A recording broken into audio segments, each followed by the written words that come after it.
Good evening and welcome. My name is Mark Anthony Neal, and we're joined tonight by Professor Maurice Wallace. Just to give you a little background on what's happening tonight and what we're hoping to happen in the future, this is the first in a series that we're calling Small Talk at Rofiwa. The title comes from Gil Scott-Heron's very first recording, which is called Small Talk at 125th Street in Lenox. So, we wanted to double down on the idea of this wonderful institution here, owned by two black women, independent booksellers, who are catering not only to the community, but all levels of reader. Now, lady, who curates the books, who was a student of mine some time ago, they both graciously allowed us to come into this space. This is a partnership between the bookstore and Left of Black, which of course is the video podcast that we've been doing now for 13 years, produced and edited by Eric Barstow, who's standing right there. Eric came on board in February of 2020, just as COVID was going to happen, and helped pivot us into the world of COVID. And now that we're back out in the world, he can't wait to have any opportunity he can think of to shoot someplace on location, like here. So far, with episodes that are in the can, we did a wonderful session with the historian Robin D.G. Kelly at the Women's Studies Parlors. Cool. Sophia Chang, who's kind of a music veteran, music business veteran, and has this wonderful mentoring program that I'm also a mentor for. We got her in the coffee house on Duke's campus. We actually did an episode 2 weeks ago in Ninth Wonder's lab and studio, right? Wow. So we've been doing some wonderful work, and again, thanks for you all coming out.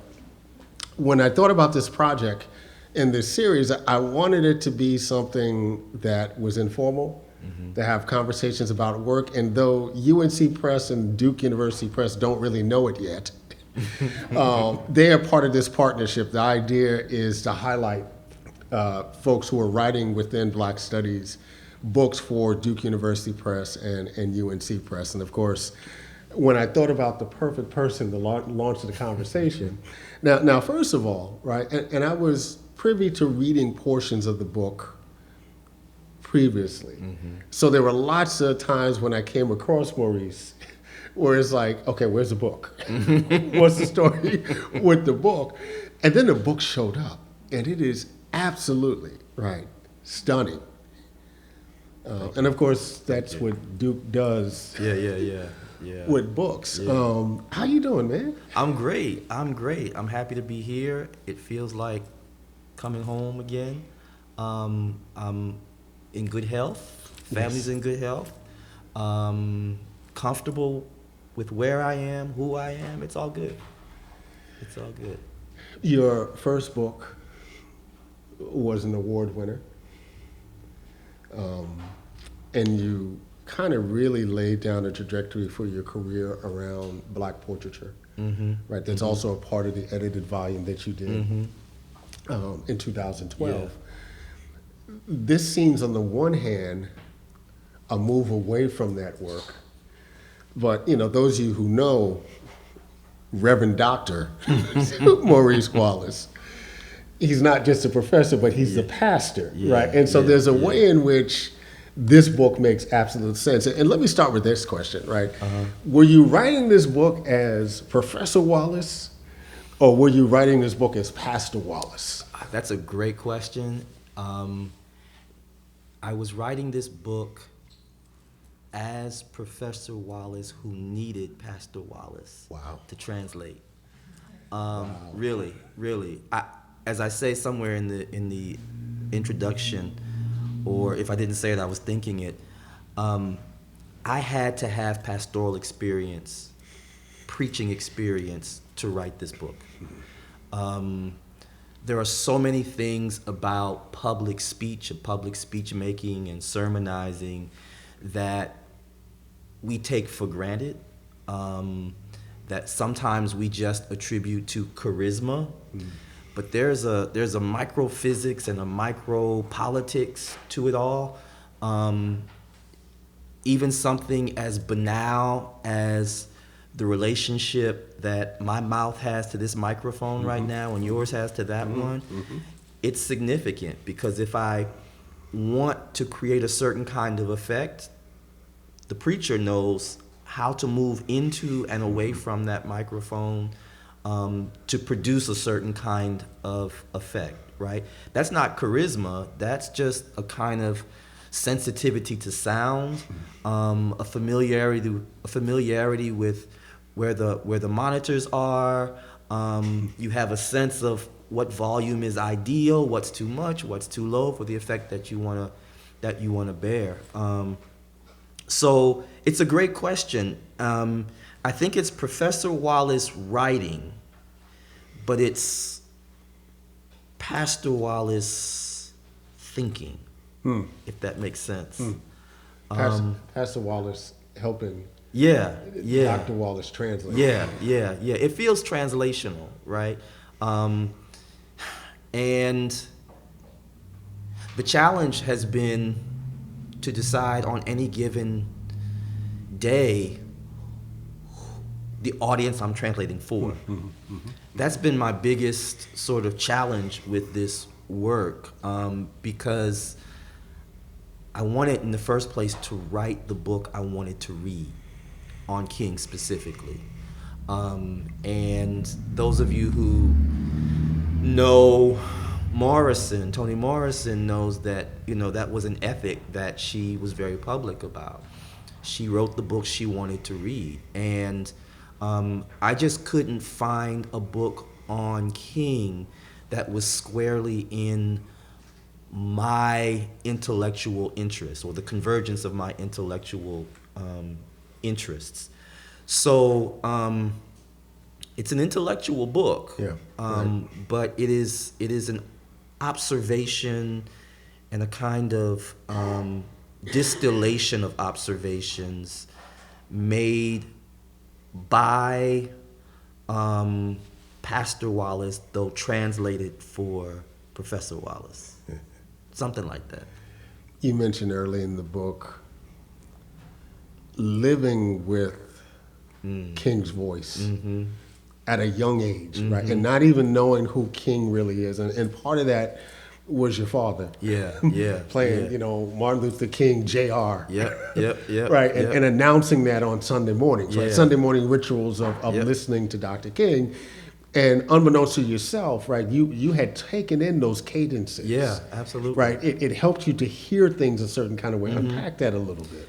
I think it's the case that we are more deeply influenced and formed and shaped by the sounds around us than we ever imagined that we are. I love that you mentioned a certain kind of everyday cadence, right? So the cadence is not just the cadence of King's voice, it's not just the cadence of the rhythms that were my house, but it's historical as well, right? I think King succeeded insofar to the great degree that he did, because there's a certain kind of cadence that was not specific to King. It was almost generalizable for the time, right? For region and time. So I have this very personal relationship to King's voice. Hearing at an early age, weekly, if not more often than that, my father play his 33 vinyl, right, of the I Have a Dream speech. And I write in the book that he was very, very fond of not just the speech, but he was fond of A. Philip Randolph's introduction. At this time, I have the honor to present to you the moral leader of our nation, a great dedicated man. And he says, I present to you Reverend Dr. Martin Luther King, Jr. And it's that Jr. point, that flourish at the end. Dr. Martin Luther King, Jr. I heard 100 times, because that's my father. He if he hears it once and he likes it, he wants to hear it again immediately. So I heard it 100 times, and only in this project did it begin to make sense to me why and how. But I also think, as I said, one of the conclusions I came away from this book having drawn is that history itself has a sound. That our relationship to King's voice is historically different, discreetly different from what we would have heard in King's day, right? Some of it has to do with just the technological differences, right? King had available to him certainly sort of analog technology. What would we have heard had King been able to orate in the digital age, right? And then some part of it also has to do with the ways in which we've conditioned ourselves to listen for the specific sound object that is his voice. And we filter out all of the ambient sound, right? Right. But the ambient sound goes a long way to make sense of King's voice. It's I like to imagine it always in relationship, right? So that to hear his voice with all the ambient sound filtered out as if he were in a studio is to miss half of that speech making, half of that experience, and to know that he's in. I think we're quite familiar with the dynamics of call and response, but I like to think of the relationship of King and his audience as one of co-production. That the response, the vocal or verbal response or sonic response of an audience is also guiding where King will take a given speech or sermon. So it's co-produced. They're pushing. It's classic call and response. Yeah, right? yeah. It's not just affirmation. It is curation going on at the same time. I like that. I like that. Yeah. You mentioned, his voice as this kind of historical index, particular moment. Other than Paul Robeson, right, and Malcolm X, though they're contemporaries, Martin Luther King would have been the first black leader whose voice the community would have known. Right? I'm always struck by hearing about, for instance, Alfred E. Smith's run for president in 1928. He's a New Yorker. And how when he finally went on the road and he talked to these Midwest audiences, they heard that New York accent. They were like, this ain't gonna happen. Or, all the ways that we think about Marcus Garvey as an icon. Right. Good. When you actually hear that high-pitched voice of his, you wonder how that would have translated on a mass movement level. Yeah. Right. So what is it about, having this figure now that is heard by everybody in the way that previous black leaders, right? Because even with Robeson, not everybody listened to Robeson. Right. Not everybody was listening to Malcolm X. Right. Everybody knows Martin Luther King's voice. Yeah. That was part of the motivation for the project in the first place. Like, how is it that a fourth grader, a fifth grader can hear this voice once and recognize it forever, right? It's as if it imprints itself. And I like to imagine that there's a certain frequency in that voice that isn't the accident of birth. It derives from a keen sense of hearing, I think. And I wonder if that might go a long way to answer the question, right? One of the things that I have found really important to highlight is the fact that King's own mother was a musician, right? And we are always inclined to imagine that King's oratorical or preaching genius derives from the 3 or 4 generations of black male preachers that he's descended from. And even King says as much, right? But what if we take seriously the fact that his mother was a musician, and one of his very first public outings, vocal outings, was as a young soloist accompanied by his mother at a state Baptist convention, right? Let's take that seriously, and let's take seriously the fact that the sounds that he's hearing at Ebenezer, the ambient sound is organ sound, right? And his mother is responsible for that. I think that King's uniqueness has as much to do with a keen sense of hearing, a musician's hearing, as with sort of a certain kind of verbal or linguistic dexterity. But the other point you raise is really interesting to me. His is the first public voice that we know, because I've actually recently decided to turn my attention toward oratory as simply a lost field, right? No one writes about oratory. We don't teach oratory anymore. Right. And of course, before King, Garvey, all these people had these amazing reputations. But in terms of oratorical talent, Frederick Douglass died before his voice could be recorded. And what I am trying to imagine, perhaps for my next project, is how to recover a voice for which you have no audio. Extant archive, right? Yeah. Right. And much of it relies on newspaper accounts and that sort of thing. And there's a kind of way in which we have to do the thing that Saidiya Hartman taught us to do, critical fabulation. Right. We gotta speculate about some things, but not speculate in wild and reckless ways. Speculate according to the directions that the available archives point us toward. So I'm very interested in writing further about oratory and women orators, right? So in the 19th century, we had, thanks to the work of Gabrielle Forman, newly named MacArthur genius, we have this history of colored conventions all through the 19th century. And there were more than a couple of distinguished black women speakers, right? But then after the turn of the century, something happens.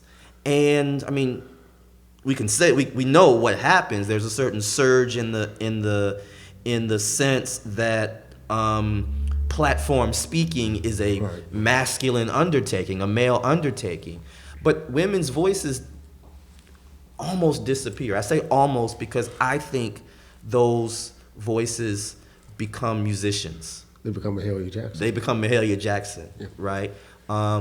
Maybe poets, but I'm interested in talking about oratory again as a field of exercise, a field of speechcraft that I guess in communications, where there are institutions that have communications departments, they might venture into it.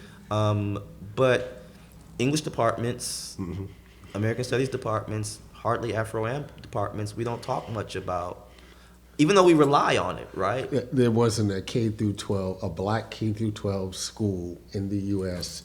prior to 1970 in which you did not teach. Absolutely. Right. And somebody, right, when we think about the career of someone like Mike Eric Dyson, right? Yes. He talks about winning a statewide oratory contest at 12. Yes, Right.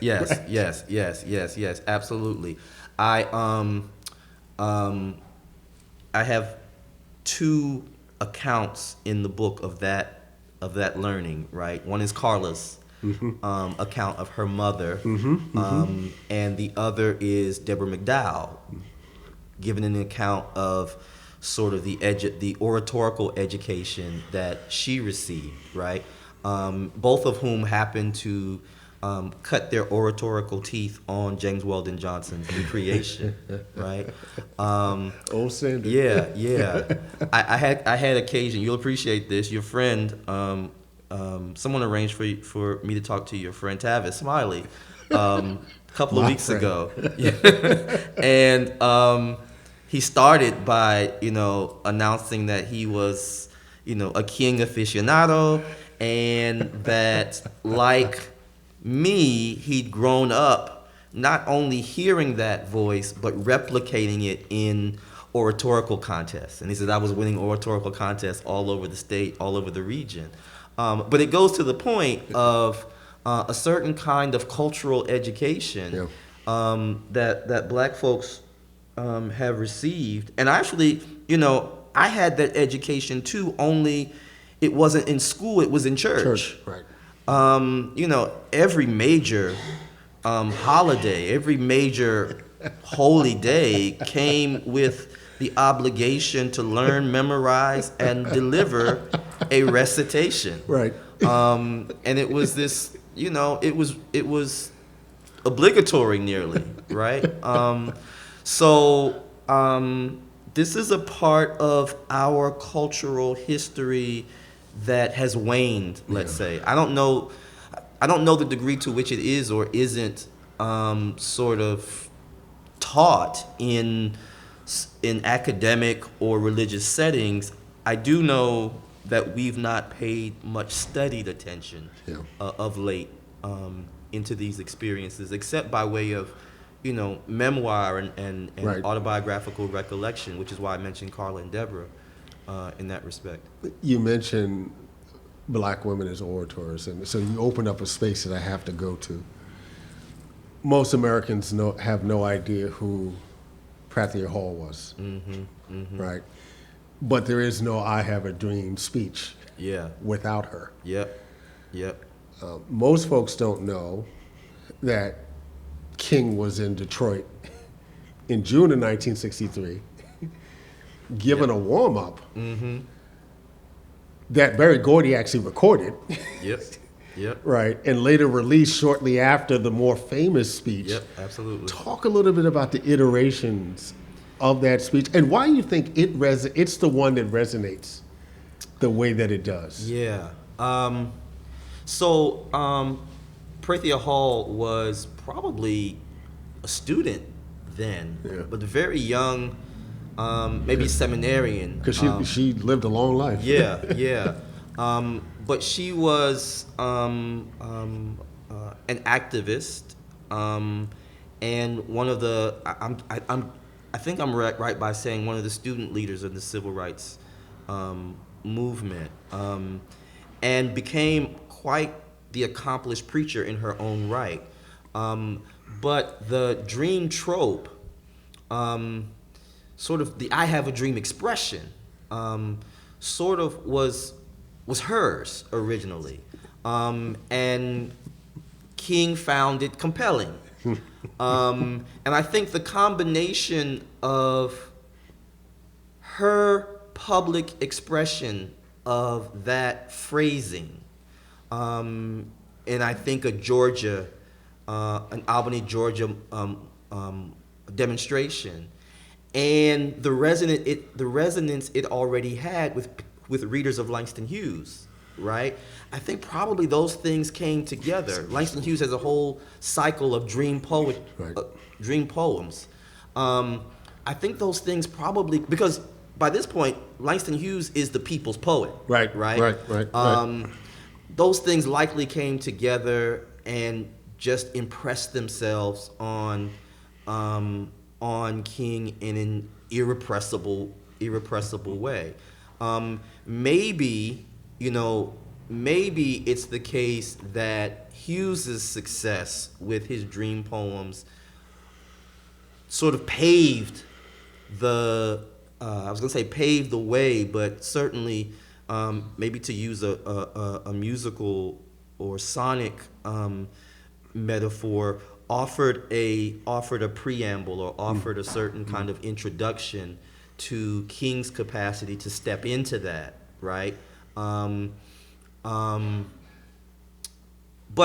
I should also say, as you point out, that King first used the "I have a dream" refrain, not even in Detroit. Right. In November of '62, he's in Rocky Mount. Right. And it's the first time that he uses what was then Hall's phrase, right? And appropriates it to his purposes, right? He's in the gym at Booker T. Washington High School, right? Which is the first black high school in Rocky Mount. Of course.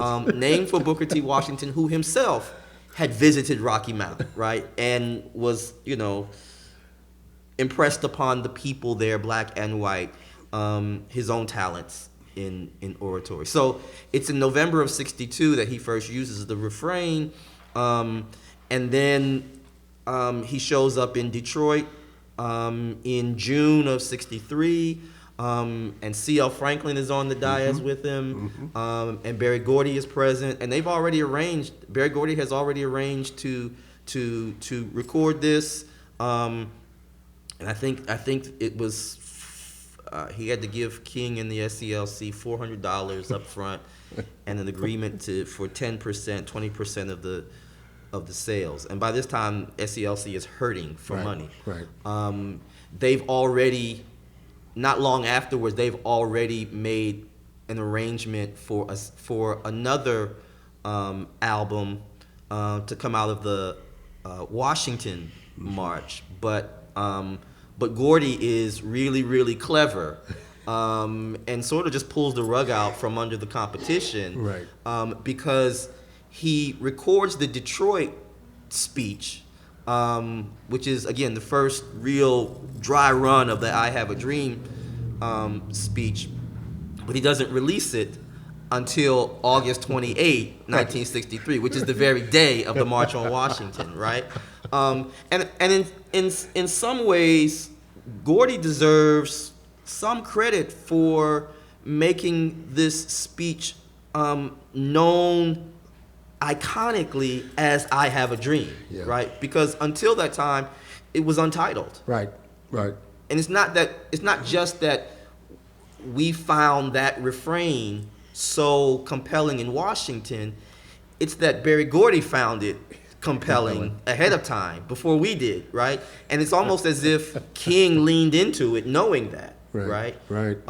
So yeah, there's Rocky Mount, there's Hall, there's Rocky Mount, there's Detroit, and there's Washington, and all three settings are very different. So one of the points I try to make is, to the degree that sound depends on the material conditions, those three speeches, because of the settings, they're the same speech, but they're gonna be discreetly different. So one's in a civic auditorium in Detroit, the other's outside in Washington, D.C., the other's in a high school gym, right? A small high school gym with wood floors and wooden walls and high ceilings.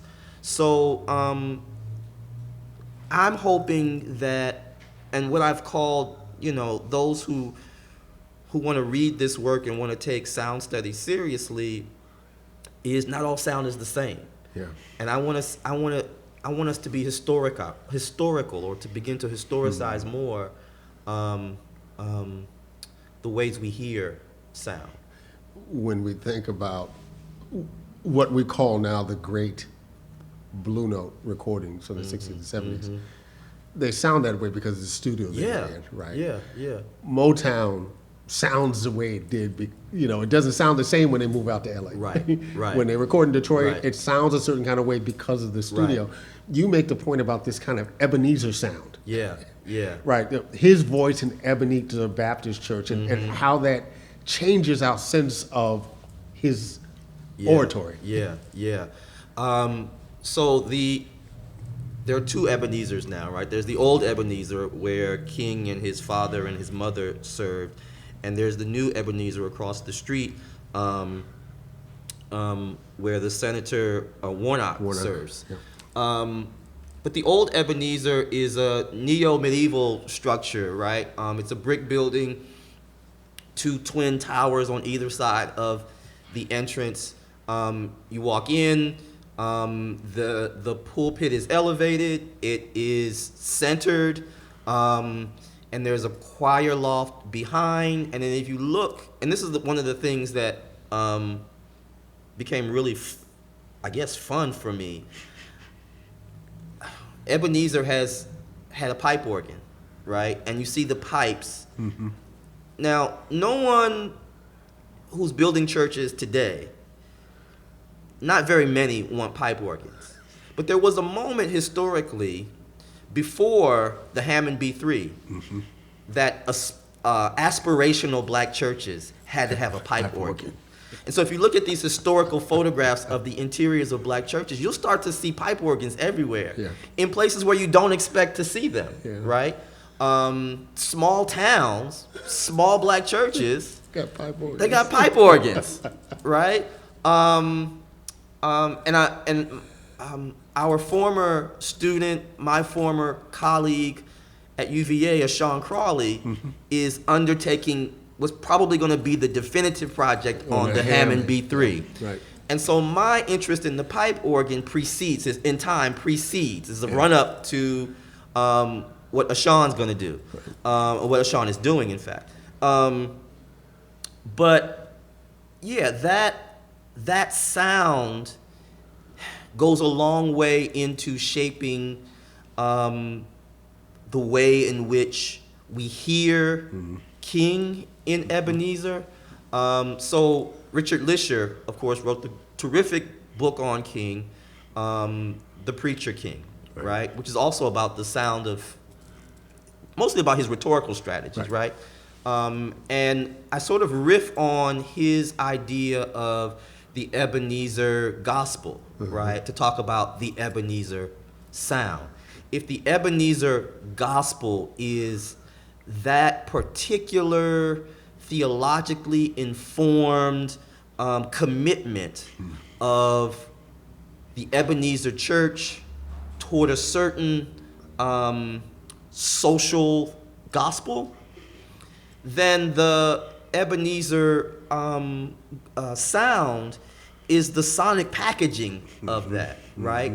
Which I think is more discernible by way of the work of King's mother in that church and the music program than it is his father, right? This is not to deny that his father was a decent preacher, right? He was a folksy preacher, though, very different from King himself. But he did have a certain kind of, he did hoop, right? He had a certain kind of folksy musicality to his preaching that I think King felt permission to employ to the degree that he did. But no one would ever call King a hooper, right? So the best we can do is identify that vibrato that Lisher says is always in King's speech, right? So yeah, there's an Ebenezer gospel, but there's also an Ebenezer sound, which is particular to the architecture, the acoustic architecture of that space, where the organ is, where the pulpit sits, the kind of microphone technology that they might have, the loudspeakers and so on, the relationship of the audience to that technology. So there's an Ebenezer gospel Ebenezer sound that is particular to Ebenezer, but it's also regional, right? It's about the fact that Ebenezer is in Atlanta. It's about the fact that Atlanta is in Georgia, right? These are layers or levels of I think, significant meaning for the shaping of... Which is why King doesn't sound like Adam Clayton Powell. Right. Absolutely. Adam Clayton Powell's in New York. There's a... Or CL. Yeah. Or CL. Yeah. And honestly, I mean, CL he's killing it, right? This is Aretha's father. He's making lots of money. He's the one, they call him with the $1 million voice, right? But they're friendly, right? They're colleagues. They're, I think it's worth saying that King had a great admiration for CL's preaching. CL had great admiration for King's sort of social commitments, and that they were not just admirers from afar, but they were peers, right? So C.L. Franklin is also, we forget, a civil rights leader in Detroit, Yeah. right? He's presiding over civil rights organizations, and King is still plying his craft at preaching and oratory and getting better and better to the point where I still find the mountaintop speech in Memphis like just peerless. Yeah. Like it still sends chills down my spine, and I think that has as much to do with, I guess, what we'd call the Mason Temple sound, right? That architecture, and the audience there. So yeah, I could go on about that, but yeah, there's a Ebenezer gospel and an Ebenezer sound. Let's talk about process for a moment. We've talked many times in the past. We're in the profession, broadly as academics, but particularly among Black academics where there's so much value placed on productivity, right? Folks are trying to knock stuff out really quickly. You've often been very honest about you take your time with this work, and damn if you didn't take your time with this. The immense archival work that you do, talk about the process of unraveling, right, which are very separate and distinct archival spaces that creates this, right? You've mentioned it just in terms of generic terms. The study of oratory, sound studies, right? Yeah. Black religious history, Black Yeah. religious practice, the gospel tradition, right? I mean, it's all of that, right? And all the kind of discrete archives that are within all those different kind of spaces. Yeah. I think for a book like this, one has to do one's homework, right? And doing one's homework in this case means if you're going to undertake an interdisciplinary project, you got to be accountable to all of those disciplines, right? That's the thing I was not willing to cheat on, right? So when I first gave a very, very early version or shared a very early version of at least one, I guess it was the Mountaintop chapter at Duke. I remember. I called some folks from music. I need some music people, some people who study Luis Menches. I need you to come because you teach voice. Right. You write on voice. This has got to pass muster for those folks. And at the time, I had called that chapter King's Vibrato.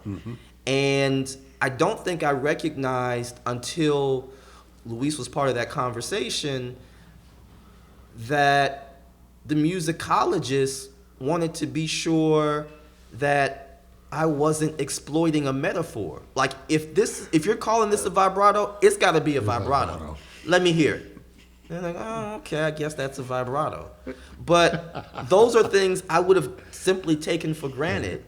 And then you run up against sort of the resistance of folks who, feel like you've encroached upon a field without respecting the years and years of energy and investments they've made in their study. So some of the time it took was to get familiar again, or sometimes from the very beginning with some subfields, right?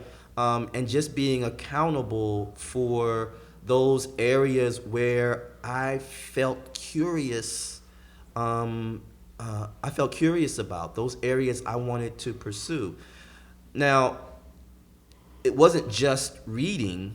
The research was the hardest thing, right? Writing is hard for me, but the research was even harder because it does rely on both the traditional book, but it also relies on special collections in a variety of places, and they're all held in it relies on papers that are in somebody's basement. On the one hand, it's hard work, but it's also, if I'm honest, I like that, right? I like the digging around. I like the feeling of discovery. So if you look at, my bibliography, it's not just that I've been in the archives at Emory, been in the archives at Yale, but I've got some some theoretical text there. I've got some sheet music there. It's like, yeah, I'm exploring it all. I'm turning over everything, no stone left unturned, I guess, in terms of research. And then writing it, to be honest, I have an epigraph from June Jordan, which I think is perfect for the book, which is about sort of the appeal of King's voice to the masses of protesting black people. But originally, I had in mind a simple sentence. By the way, Sarah Apple is right there, who helped edit this, because she might say that the writing had to be the hardest part. she did some heavy lifting, because, and I said that because originally my writing voice was to be heard. So when you ask about the preacher or the professor, the original voice for this was my preaching voice. Not that I was trying to preach, so much as I wanted the writing to be heard. And I almost decided that I wanted for the first page to say this book was meant to be heard, right?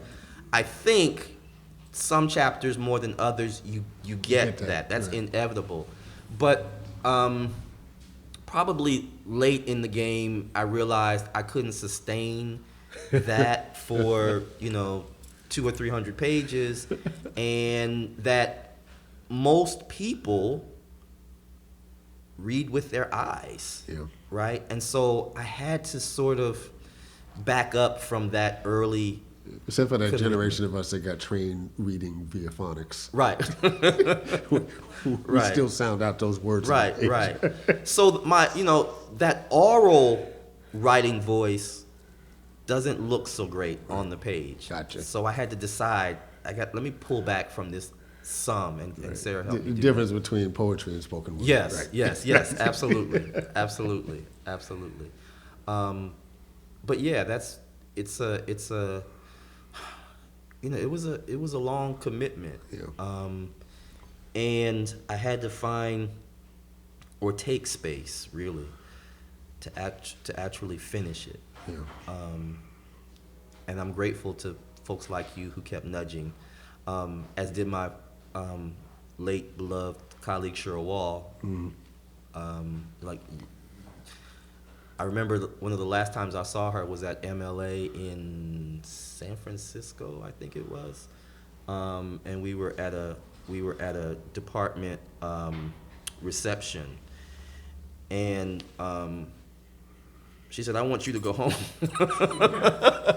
I want you to go home and finish writing. I want you to go home and finish," because she was cheering for not just the book, for my promotion and that and that sort of. Congratulations on that. Yeah, thank you, and thank you again personally for your part in supporting my career. You mentioned Martin Luther King's mother. We could mention Coretta, right? Who was a real legit intellectual, right? In some ways, King's intellectual heft comes from his wife. Mahalia and Aretha. Who is King without those four women? Or who does he become because of those four women? Wow, he's certainly not king without those four women. He's not, let me see if I can divide them up a little bit. He's not a good listener without his mother. He's not the musical listener without his mother. He's not even the organ voice. His is not the organ voice without his mother. I think he's not he's certainly not the available public leader and figure and intellectual without Coretta, who would have done this work with or without King, right? She doesn't get enough credit. And maybe more effectively. And absolutely, because she was shackled to domestic life. Preacher's wife, all of that. And quite as it's kept, some of that was pressure placed on her by him, right? And it's not until he's gone for several years that she's very honest about that and open about that. Yet there are very few people who sort of listen to her about that, right? I think, he would not have had the longevity without Mahalia, right? And by that, I mean just the physical and emotional stamina required to keep going. That brilliant moment in Selma. Yes. Where he picks up the phone and just sing a word for me. Yes. I think he needed Mahalia and his mama in those moments. I think he needed, in that, that famous kitchen table crisis he has. He says that he came to a sudden awareness that he couldn't call anybody. He couldn't call his father, and he couldn't call his mother, and he just had to pray aloud to God for himself. But if you read closely those lines, he needed to hear something there, right? He needed to hear Mahalia's voice in that. He needed to hear Precious Lord. He needed to hear one of those organ interludes in that moment to sustain him. And I think he had, I think he probably would not have, I think Aretha provided him with a great deal of solace and soul, right, for the movement, right? Mahalia couldn't go everywhere, and there were some places I think that Aretha just suited better. Right. She could be heard in ways that Mahalia wasn't going to hear. Yeah, absolutely. We couldn't hear Mahalia. Absolutely, absolutely. Especially if you didn't have a traditional formation in a black Southern church. Right. That's where Mahalia was effective. But outside of that, she had some public standing. She was on any number of, she did that thing with Dinah Shore, I guess it was, right? Jazz so she had some jazz festival. But Aretha brought something else, right? Or something else equally important. Yeah. As you were researching the book, was there a moment where you came across something that just frankly surprised you? Did I come across anything that surprised me? Maybe some small surprises. I hadn't known about Rocky Mount before I started doing the research, the research for the Detroit speech. And so to have lived in North Carolina as long as I did and not know about that was a surprise. And then to know how condescending the public was to Rocky Mount's black community was a surprise to me. I guess I shouldn't have been surprised, but really, those folks know what they wanted in. The story is that there was a public statue to be installed in honor of King's visit to Rocky Mount, and this was like in 2015, I think. But when the day of the dedication for the public sculpture occurred, black people were not happy with that statue. It wasn't created by anybody black. Right. And the sculptor took some interpretive liberties with King that just did not sit well with that community. And I think ultimately it came down, and I'm not sure it ever went back up, frankly. But because the sculptor had a kind of national reputation, he also had a platform Right. to say, well, these people aren't used to art, right? And it was really condescending. But, you know, I guess I was a little surprised that someone wouldn't think that Black Rocky Mount had any artistic sensibilities, right?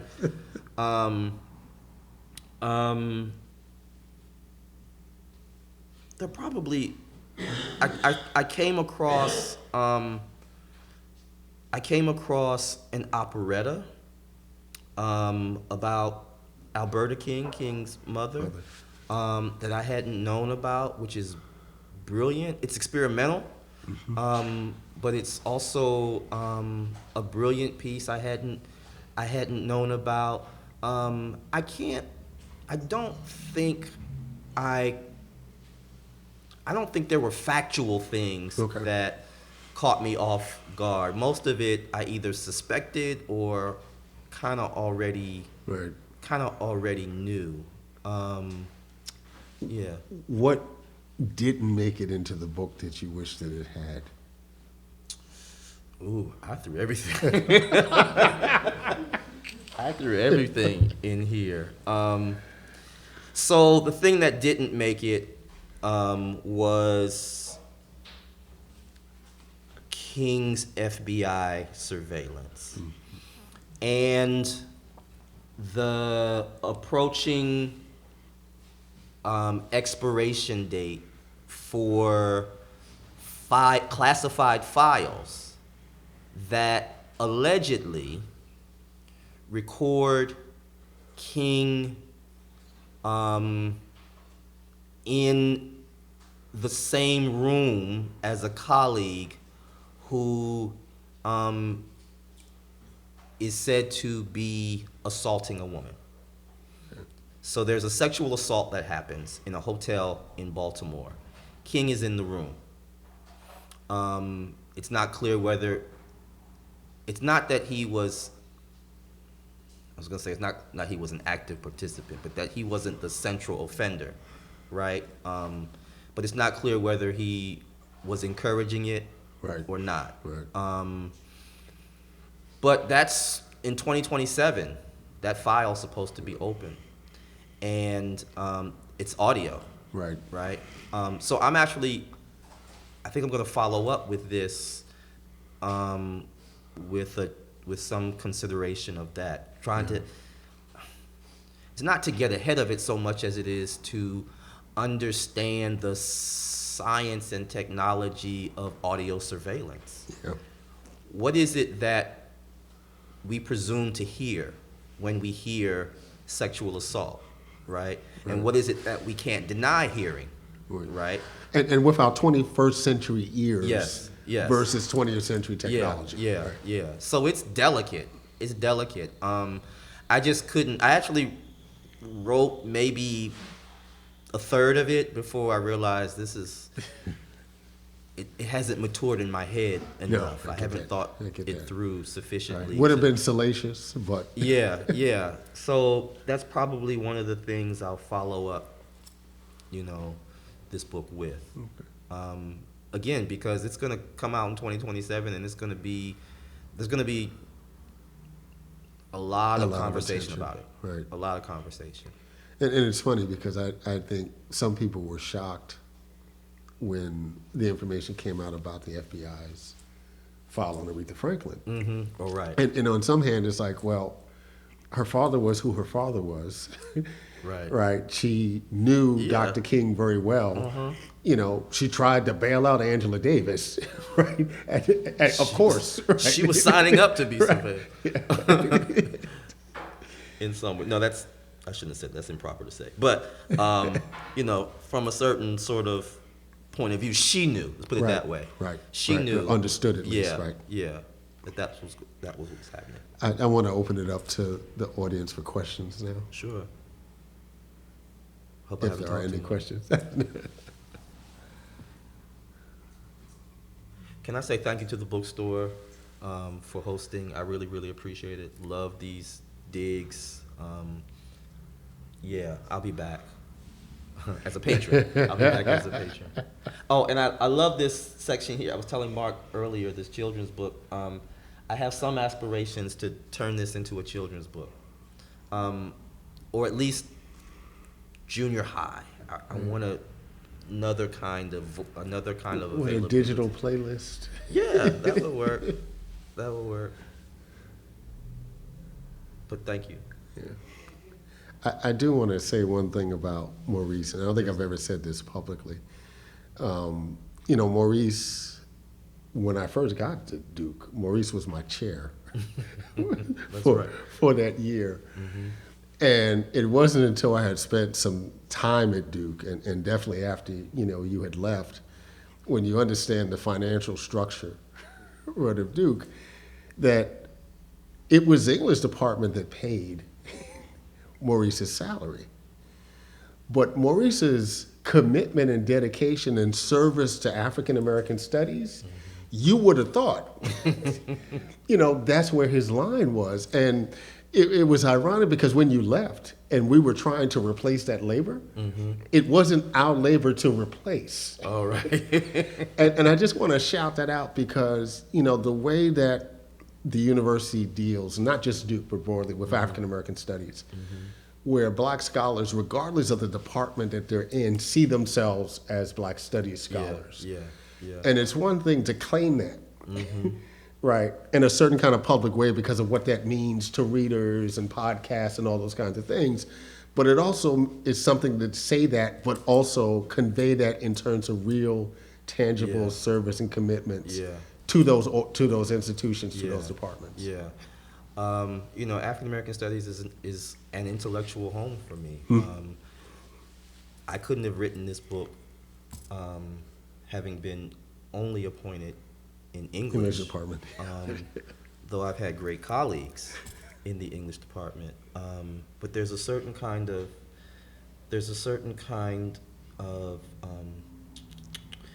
interdisciplinarity that we do every day in Black studies and in African American studies that made this imaginable. I think I probably would have not attended as much to sound and more to text had I just been in an English department.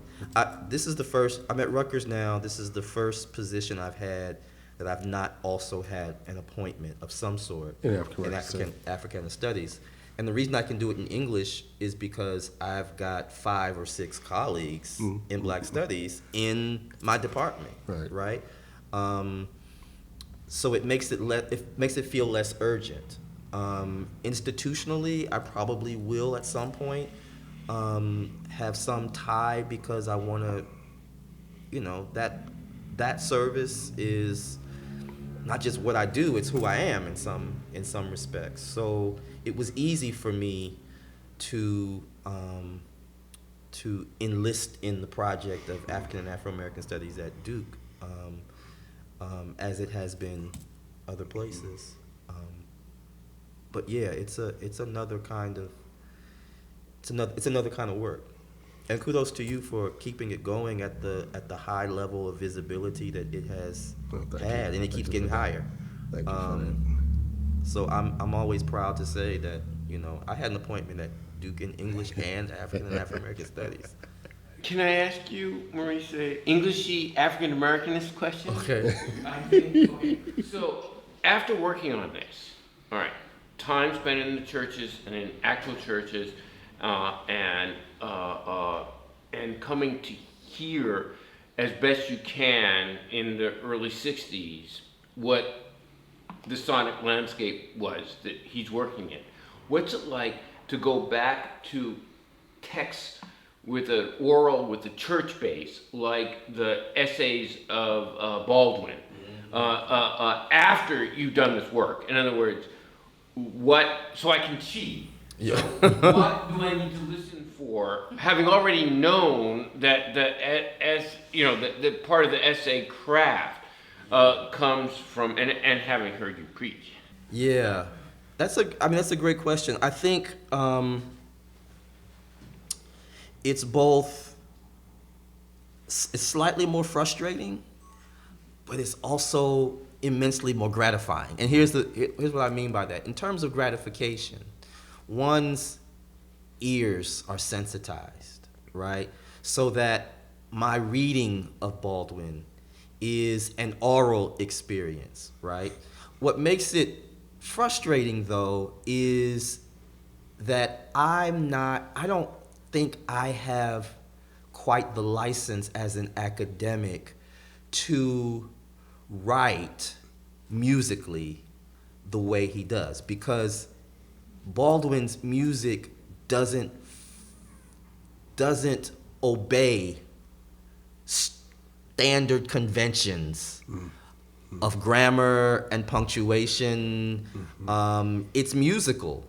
Those, I get in trouble sometimes, and Sarah blamed James Baldwin for all the difficult sentences of mine.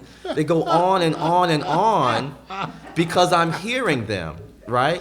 And Baldwin's favorite punctuation was the comma, right? So a sentence goes on forever.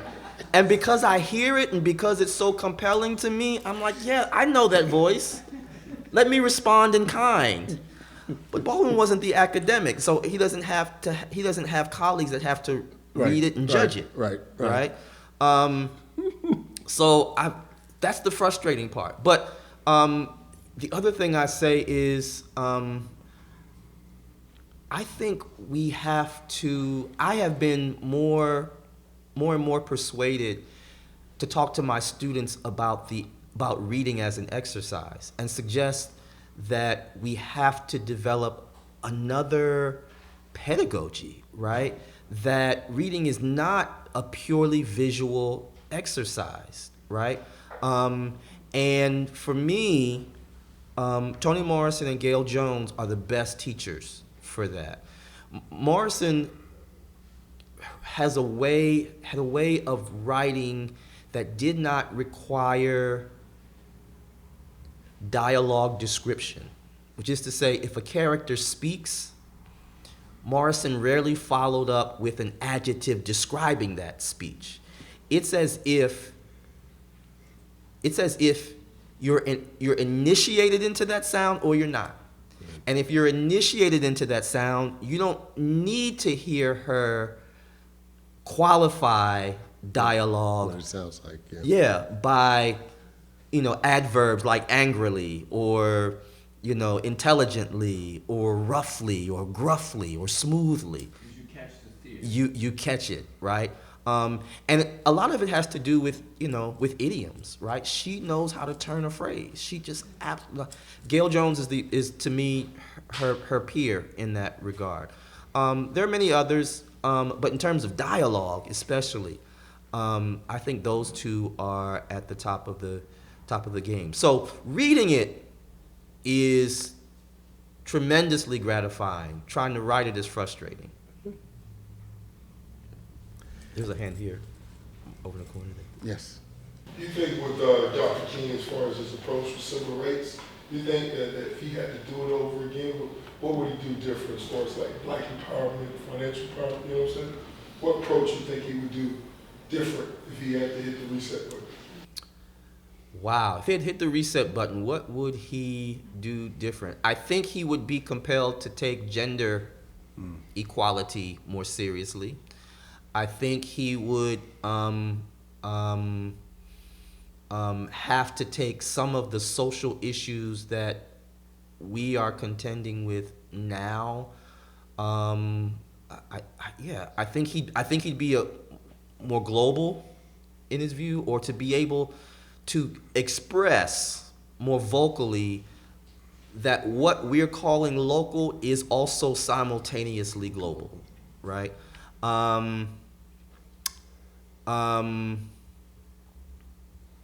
Someone asked me a similar question about this, and it was whether or not King would survive in this Twitter, Instagram age, because his speech is so protracted, right? And Boondocks, right? That's yeah, the yeah, yeah, Boondocks yeah. That's critique, it. Right? I don't know that he would. He'd find somebody to help him do that. He would adapt. I'm sure He would adapt it. Yeah. But I also don't want us to neglect. I don't want us to neglect how important that measured speech is, right? That which resists easy soundbite, that slow, lugubrious talk. Because I think we tend to find wisdom there.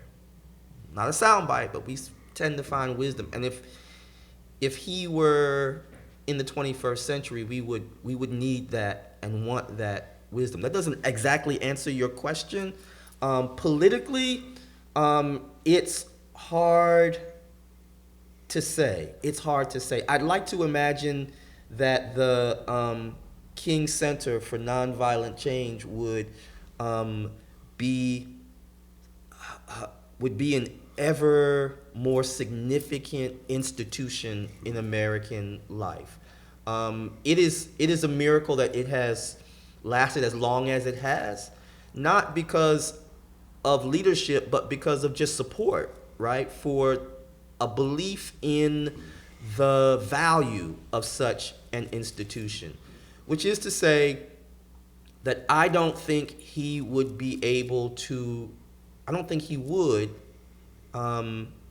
if he had to reset, he might not rely so much on local churches for the material support of the movement. Where he'd go instead, that's kind of hard to answer. Hopefully not Walmart. Right. Yes, sir. Of course, I know, and I don't know the history of it, but I read like he was on a American Most Wanted, as far as from a white society, like he was like public enemy. Like, Yeah. He was for being a communist and all that stuff. And also with like Muhammad Ali and his stance on Vietnam.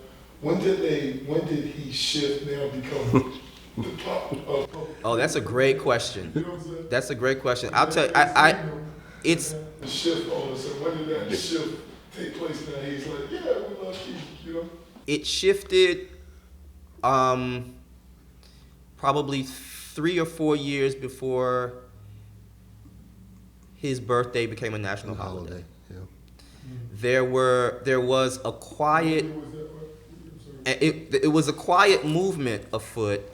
I can't remember the congressman from Michigan who Conyers. Conyers, Right. who initiated a movement early 80s, if not 79 or so,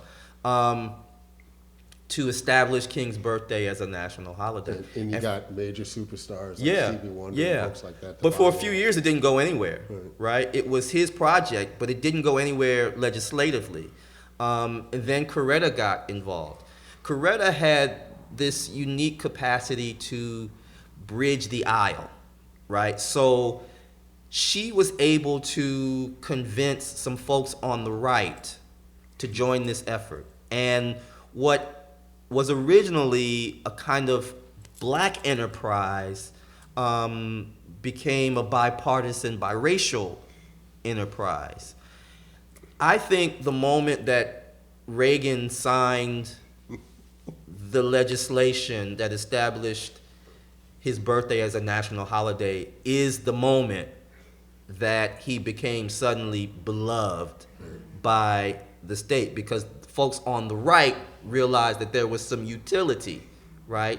Especially since he's dead, right? It's convenient. So there was some utility in sort of signing on to that, and they could take the moral high road. But I think that was it. And actually, I'm glad you asked the question, because my hope is that this book complicates King in a way that makes him much more difficult to appropriate for interests that certainly were not his. It disgusts me how easily manipulated his legacy and words become for the very people, as you point out, who wanted him dead. Despised him. Yeah. Folks forget Reagan's quip when he signs it, right? He kind of gestures to the idea that King was a communist. Yeah. And goes, I guess we'll find out in 50 years, right? In reference to when, the papers become public. Yep. But thank you for that question.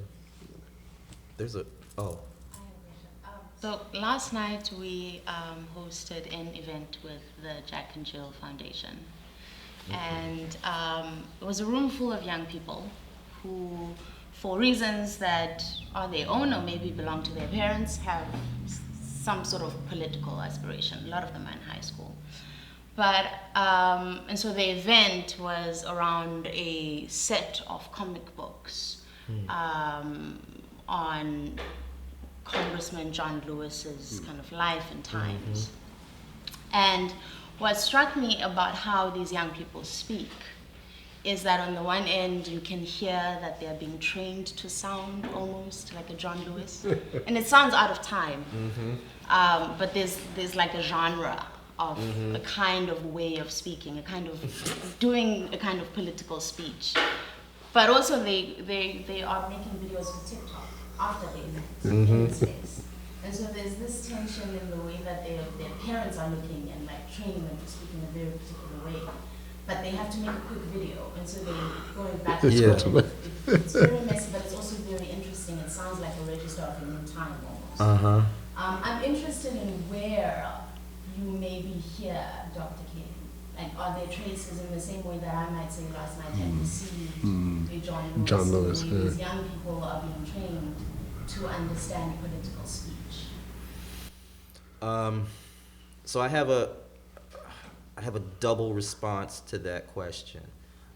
Perhaps the most, the clearest echo of King's voice that I can think of is William Barber, right? When are we going to protect the children and not the guns? These are the kinds of moral questions. Right here in North Carolina. Pastor William Barber, executive director, I think, of Repairer of the Breach organization, had a public platform at the last Democratic National Convention. You get some of that there. I think, forgive me for this, but I also think you'll hear it when TV cameras roll in front of a black preacher. Like, if the television, if the news reporter or journalist wants to hear a public statement from a black preacher, it's almost reflexive, that genre. I'm glad you called it that. But I mean, Obama's voice, spoken voice is King's spoken cadence, not his oratory, but his conversational tone is that's Obama's conversational tone. Now, here's the other response to that question, which is to express a little bit of resistance to the question. Where do you hear him?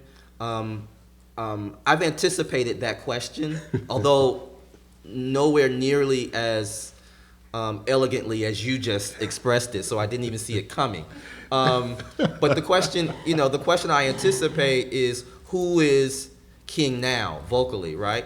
And the reason I have some resistance to the question is because I don't want to be in a public space where I make a comparison to King and someone who then gets understood as being the next king, right? Wallace says that... He said Jay-Z the next king. Yeah, right. But here's the other reason. That genre is also profoundly gendered, right? So to answer the question is to ask me who sounds like King, and it's almost to expect that I'm going to have to answer with the name of a man, right?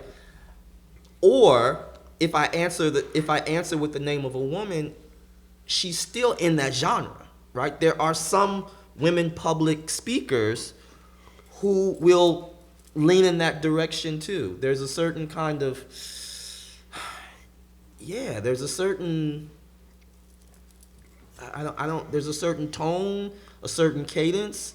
I don't know that our times, though, support that cadence, right? I mean, that's the best I think I can answer that. But I wanna be able to, and I appreciate the question, but I wanna be able to say the performance of speech, the performance of sermonizing, I think deserves some greater attention. And it would make it easier to answer that question. What, the echo that you're describing, I wonder if it's the same that I hear when I wonder if the word echo translates, right? Your word, what you hear when you say echo might be something different. You might talk about a certain reverberation. I might be thinking about a certain texture of the voice, right? So we got to study this and a little more so that we can unpack the performance of speech making more than we tend to do. We tend to chalk everything up to charisma, I think, among the most successful speech makers. And maybe that's what those parents are encouraging, right? To speak in a way, because charisma is capital. Let's be honest about that. In this moment, charisma is capital. So if they're encouraging their kids towards a kind of public performance of speech, it is in the interest of gaining more and more political or cultural capital. Yeah, but thank you. And then one more last question. Is that Antonia? It is, Antonia. Thank you so much for this talk. As you were talking about the sound of King's speech and how he wasn't a hoofer like his father was in terms of when he did sermons, I was thinking about who he might have sounded like in terms of the musicality of his speech. Who might he have sung like? Like he's contemporaries with Sam Cooke, maybe? Like, who, if he were this person who sang, who would he sing like? Which is to say, the phrasing, the musicality, he had a sweet voice versus a rough voice. Is there a parallel to somebody who sings of his era that he might be borrowing from, the way he might be borrowing from particular styles of preaching? Yeah. That's the first time I've heard that question cast that way. It's a fantastic question. I don't know. I mean, Sam Cooke, it's, yeah, I mean. Close to contemporaries. I wonder what they're listening to, recorded music in the house. Yeah. Is it a vocalist? Is it instrumental music? Yeah. I don't know. That's a terrific question. I mean, Thomas Dorsey couldn't sing. Right. So they wouldn't have been listening to Thomas Dorsey records, right? But, is it Sally Martin? Interpreting Thomas Dorsey or something. I mean, to me, it's the Sam Cooke of the Soul Stirrers. Dixie Hummingbirds, Ira Tucker. Yeah. It's kind of that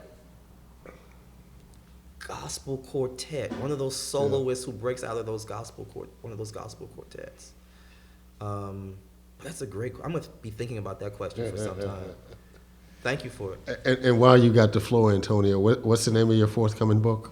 Oh my God, it's called That's My Heart, Queer and Intimacy in Hip Hop Culture, coming out at University of California Press at some point.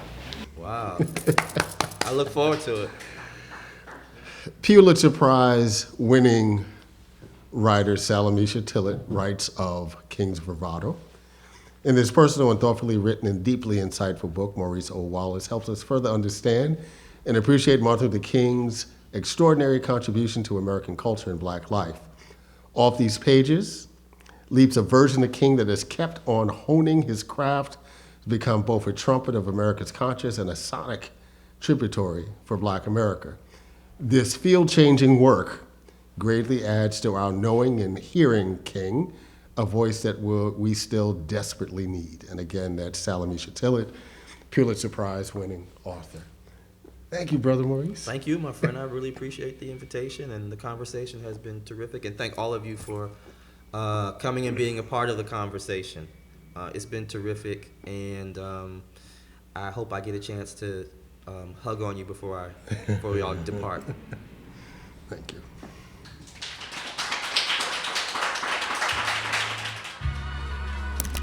Black lights and Bruce burn when I record for Watts, and every black like Troy Davis who never had a fair shot.